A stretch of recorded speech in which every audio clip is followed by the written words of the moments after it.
Today I'm gonna teach you some basic concepts related to physics, that is conductivity and resistivity, जो कि हमारे हर एक chapter में आएगा 12th क्लास में। ठीक है, जैसे कि इलेक्ट्रॉनिक्स हो गया, मैकेनिक्स हो गया, लास्ट जो चैप्टर है मॉडर्न फिजिक्स, उसमें भी आएगा ये सब। ठीक है, कंडक्टिविटी और रेजिस्टिविटी, और आपको पता भी होना चाहिए क्योंकि 8th क्लास में हमको बताया जाता है पर हमको इतना अच्छे से नहीं बताया जाता।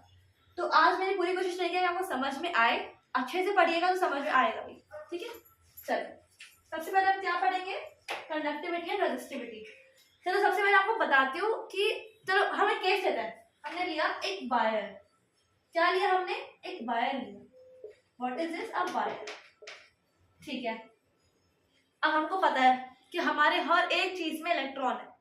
ठीक है, क्योंकि हम बने एटम से, एटम के अंदर क्या होते हैं, इलेक्ट्रॉन, प्रोटॉन और न्यूट्रॉन।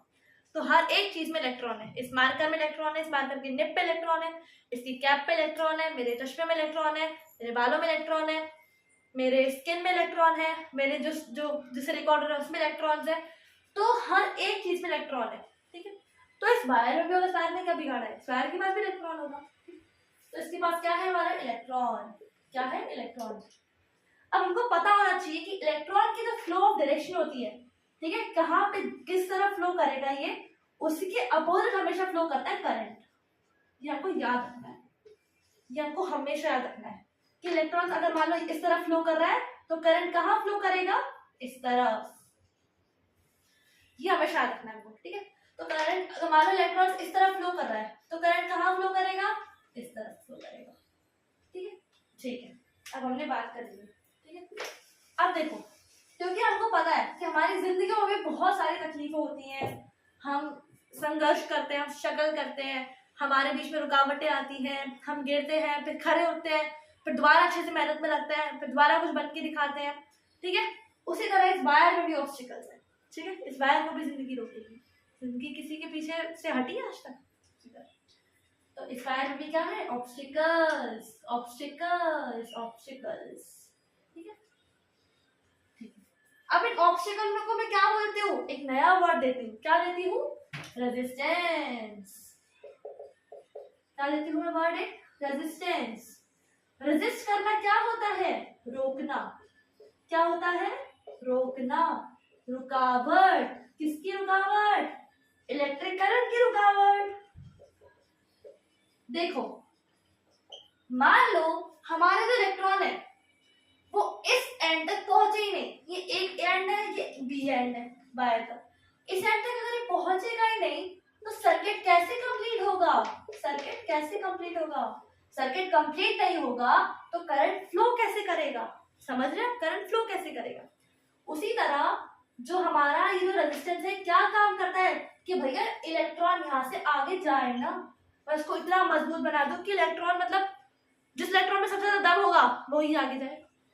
समझ रहे हैं, जो मेहनत करेगा, जो अड़ा रहेगा कि मैं तो इस तक यहाँ तक पहुंचता ही रहूंगा, पहुंच के ही दिखाऊंगा, वो ही इलेक्ट्रॉन जो है यहाँ पे आके पहुंचेगा।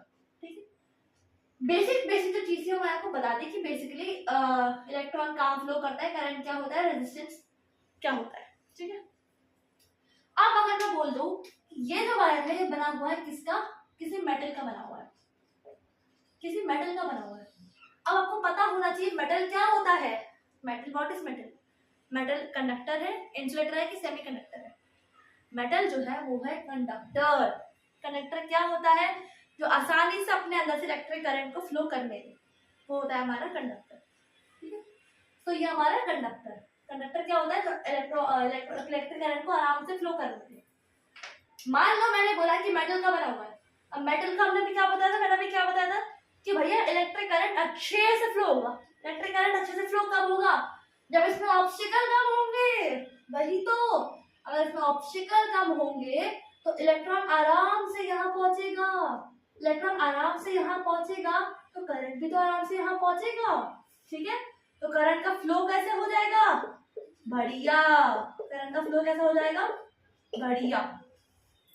ठीक है, तो इससे हम क्या समझे कि भैया कंडक्टर है, मेटल है, मेटल क्या होता है, कंडक्टर है।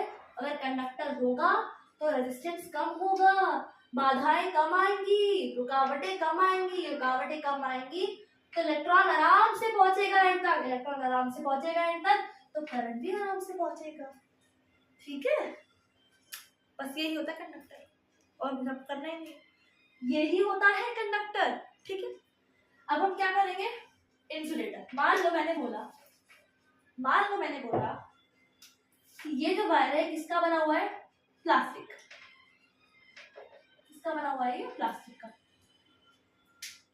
अब आपको याद रखना है, मान लो मैंने, जैसे आपने देखा होगा हमारी जो वायर की कोटिंग्स होती है वो प्लास्टिक की होती है। हम बोलते हैं कि रबर बैंड की तो करंट नहीं लगेगा, क्यों बोलते हैं, क्योंकि ये सब इंसुलेटर का बना होता है।